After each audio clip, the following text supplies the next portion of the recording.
Le sixième jour de la création, Dieu a fait quelque chose qu'il n'avait jamais fait auparavant. Lorsqu'il a créé le monde et tout ce qu'il contient, il a simplement parlé pour que tout existe. Genèse 1. Mais le sixième jour, il est descendu dans l'argile et a formé un homme. Il insuffla un souffle de vie dans ses narines, et l'homme devint un être vivant. Genèse 2,7. Le souffle de Dieu a créé une âme éternelle dans l'homme. Dieu a créé l'homme à son image, c'est-à-dire qu'Adam et Ève lui ressemblaient plus que tout ce qu'il avait créé. Genèse 1,27. Les humains vivront éternellement tout comme Dieu. Il a dit au premier couple d'être féconds, de se multiplier, de remplir la terre et de la soumettre. Il les a créés dans un but précis.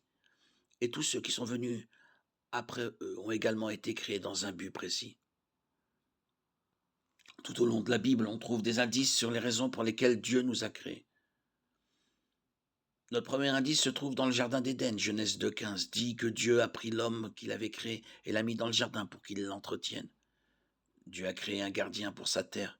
Il a donné à l'homme pouvoir et contrôle sur tout le reste et lui a confié une tâche à accomplir. Genèse 1,28. La première tâche de l'homme a été de nommer tous les animaux. Genèse 2, 19, 20. Dieu aurait pu nommer les animaux lui-même, mais il aimait travailler avec Adam comme un parent aimant aime regarder son enfant en bas âge apprendre de nouvelles choses. Nous avons donc été créés pour travailler, mais pas dans le sens où nous l'entendons habituellement. Le travail a été conçu comme une façon épanouissante de faire l'expérience de Dieu, en travaillant en harmonie avec lui pour accomplir les objectifs qu'il nous donne.